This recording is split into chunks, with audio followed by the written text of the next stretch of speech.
Yes, today we are going to discuss about the optical media in the eyeball. So myself, Dr. MURALEEDHAR, BADIGER, Department of Shairachana, Gramin Ayurvedic Medical College, Terdal.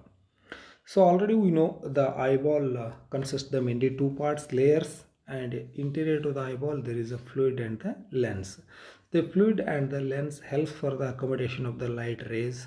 So this fluid media or the lens is called by the name of optical media of the eyeball. So first we are going to discuss the introduction. So in the introduction there is a formula in the optics. Parallel light rays never meet or they will travel up to the infinity. So they will never meet each other. Then their light rays are passing through the eye or light rays are passing through the cornea.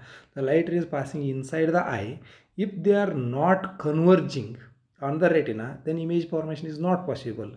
To converge these light rays, we must and should have some lens or some fluid is needed. So this fluid media helps for the convergence of the light rays, and that light rays converge into the retina and helps for the image formation. So this optical media, it may be aqueous humor, vitreous humor, or it may be lens. They helps for the conversion of the light ray in the fovea centralis.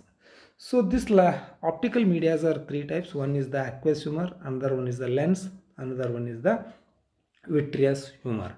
One by one we are going to discuss. The aqueous humor is the clear fluid. It is just like a watery fluid.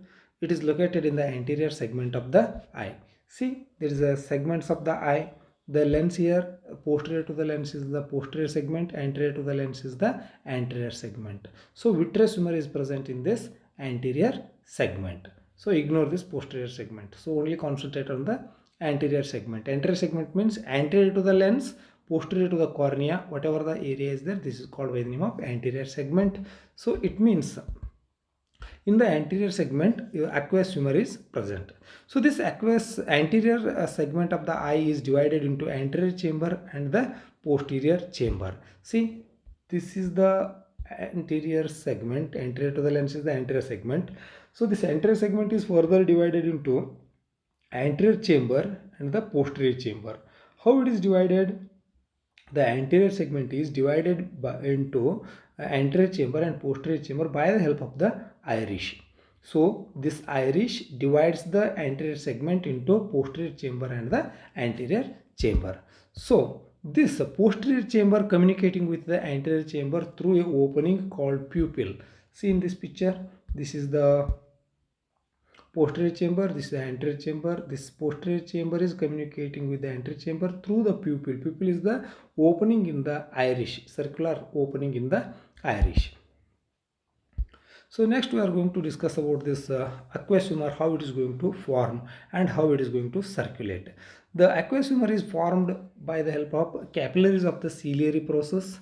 So capillaries are present in the ciliary body, so or ciliary process. That capillaries are percolate or they are going to synthesize the fluid that is known as aqueous humor. So this is synthesizing in the posterior chamber. So after the posterior chamber, it is coming to the anterior chamber through the pupil, and through the pupil is entering the anterior chamber. In the anterior chamber there is one angle that is called iridocorneal angle. It's the angle between iris and cornea, so it is entering to the iridocorneal angle. So after that iridocorneal angle, it reaches to the anterior ciliary vein. So after the anterior ciliary vein, the fluid is draining into the general circulation through the canal of the sclem. So this canal of the sclem is draining to the general circulation. See in this picture. So this is ciliary body. The fluid here, the aqueous humor is synthesized by this ciliary process, and first it is collected into the posterior chamber. After that posterior chamber, it is coming to the anterior chamber through a opening. This is known as pupil, and after that this fluid is coming here in the both the angles. This is the iris, this is a cornea. This is called iridocorneal angle. Here in the iridocorneal angle, there is a one canal that is called canal of the sclem. Then formation here and posterior chamber, coming to the anterior chamber through the pupil and entering into the iridocorneal angle. Through the iridocorneal angle, it is entering into the canal of the sclem, and through the canal of the sclem, it is entering into the general circulation. So the formation and absorption both are same proportion. There is no problem. If the formation is normal but absorption or canal of the sclem is obstructed, then it's not draining, then what is going to happen? The fluid quantity is going to increase in this anterior segment or in the anterior and posterior chamber. The fluid quantity is increased in this area, then intraocular pressure is going to increase. This intraocular pressure is increased, then that condition is called by the name of glaucoma. So it means it leads to the disease like the glaucoma. Next, chemical composition of this aqueous humor. The chemical composition of the aqueous humor is the ascorbic acid, that is a vitamin C, glucose, amino acids, and 99% it consists the water. Main content is looking like a water aqueous humor, so that is the main content is the water, but remaining ascorbic acid, there is vitamin C, glucose, amino acids are present.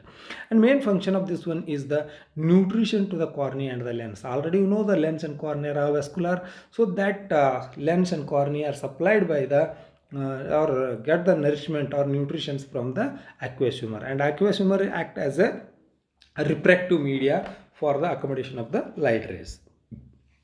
Next, after this aqueous humor, next we are going to discuss about the lens. In the human, there is a lens is the transparent, biconvex and elastic in nature. Elastic means, you know, it's a compression and a relaxation. So a transparent, biconvex and elastic in nature. Location, the lens is located between the anterior and posterior segment of the eye. Already you know anterior and posterior segment of the eye. See where it is situated. See, this is the posterior segment, this is the anterior segment. Between the posterior and anterior segment, lens is situated or suspended by the help of suspensory ligament of the lens through the ciliary process. Then it is almost is a circular, and it's 1 centimeter in diameter, and it consists the anterior surface and the posterior surface. See, this is anterior surface, this is the posterior surface. The maximum convexity is found in the anterior surface here, so this is called anterior pole, and maximum convexity is found in this area, there is a posterior pole, and imaginary line passing through the anterior and posterior pole, that is known as lens axis or axis of the lens, and circular area around the lens is called by the name of equator of the lens. So in this picture, see, this is the equator of the lens. Then lens is divided into three parts. If you are taken the section, lens is consists the three parts from outside to the inside. First outermost layer is called lens capsule. Second is called anterior epithelium. Third one is fibers. They are called by the name of lens fibers. So lens capsule is the transparent. See the outermost layer. See, the outermost layer is called lens capsule. Inside that, this is a posterior part, this is the anterior part. Anteriorly it is lined by the epithelial cells, so that is called anterior epithelium. And after that, inside there is a fibers, they are called by the name of lens fibers. See here, lens capsule, it is the outermost covering, it is a transparent, and it is consists the cells, they are called epithelial lens cells, and it also consists the sulfated glucosamine glycans. So this is a chemical composition, or chemical it is sulfated glucosamine glycans. And after the lens capsule, so lens has the anterior surface and the posterior surface, but only the anterior aspect. Just below the lens capsule there is one more layer will be there, that is formed by the epithelial cells, so that's called anterior epithelium. This anterior epithelium is cells are in cuboidal in nature, so cuboidal epithelium is going to line up this area, and this anterior epithelial cells helps for the formation of the lens fibers. So lens fibers are produced by the anterior epithelium, and next they are pushed towards the center. So next we are going to discuss about the lens fibers. They are formed by the anterior epithelium, approximately 2000 in number. Central part of the lens is hard because old fibers, because new fibers are there in the periphery, and new fibers are produced in the periphery and pushed towards the center. For example, see, this is the lens capsule, and after that epithelial lining, so they are producing the things lens fibers, they are pushed towards the center. Because of that reason, center old fibers are there, so they are collection of the old fibers. Because of that reason, central part is the hard, and peripheral part consists of the new fibers. Because of that reason, peripheral part is the soft one. So in this picture you can see, in this picture, see, so this is the lens capsule, this complete is the lens. So this is a lens capsule, but anteriorly only it consists the epithelial cuboidal epithelial lining. This is called a cuboidal epithelium or the anterior epithelium. This anterior epithelium produces the fibers. They are called by the name of lens fibers. The new fibers are in the periphery and old fibers are pushed towards the center. Because of that reason, central part is the hard and peripheral part is the soft. So this is about the lens. If the lens is a transparent, because it allows the light rays entering inside the eyeball. But according to the age advances, according to the age, sometimes this lens is become the opaque. Lens become opaque. It is not going to allow the light rays to enter inside. This opacity of the lens is called by the name of cataract. So in case of the cataract, we are not going to do anything. Only thing is to remove the lens. So see, this is the non-transparent lens. So this is called cataract.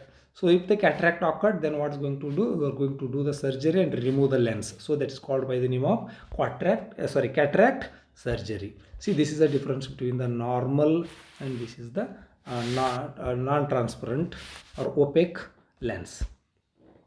Next, related to the lens, due to the change in the lens, some of the diseases are going to happen. This is called applied anatomy related to the lens or optic media. See, due to this is a normal vision, light rays are passing through the lens and converging to the fovea centralis. This is a normal. See, if the light rays are converging behind the retina, then image formation is not possible. It is not behind the retina, it is a light rays are converged.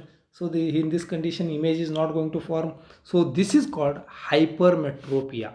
The light rays are converging on behind the retina, then the condition is called by the name of hypermetropia. This hypermetropia is corrected by giving the convex lens. If you are given the convex lens, then light rays are going to concentrate or converge in the retina properly. There is another disease called myopia. In the myopia, what is going to happen? Light rays are going to converge, but not on the fovea centralis, in front of the fovea centralis. See, in this picture you can see. So light rays are going to converge in front of the and light rays are going to converge here. If the light rays are converged behind hypermetropia, light rays are converged front of the retina, then it is called myopia. In ಕನ್ನಡದಲ್ಲಿ ಹೇಳಬೇಕಂದ್ರೆ ಹಿಂದೆ ಆದರೆ hypermetropia, ಮುಂದೆ converge ಆದರೆ myopia. So this is about the lens. Next we are going to discuss about the vitreous humor. Vitreous humor is the transparent and gelatinous mass. Transparent and it is like a gel. It is a gel-like substance, and it is located in the posterior segment of the eye. See, this is a posterior to the lens is the posterior segment. In the posterior segment of the eye, it is situated. It is enclosed by the membrane that's called hyaloid membrane. So the fluid is present here, but it is completely enclosed by the one membrane. After the retina, there is one membrane will be there. That is called hyaloid membrane. Within the hyaloid membrane, there is a presence of the vitreous humor. So this hyaloid membrane is surrounding in all the direction, but in the anterior there will be a lens. The lens is pushing this membrane back posteriorly, then it's going to form one depression here. So this depression is called by the name of hyaloid fossa. Hyaloid fossa for the lens. And chemical composition of the vitreous body. The vitreous body consists the chemically water, salts plus collagen fibers and mucopolysaccharides and hyaluronic acid. So this is the content of the vitreous humor. So thank you.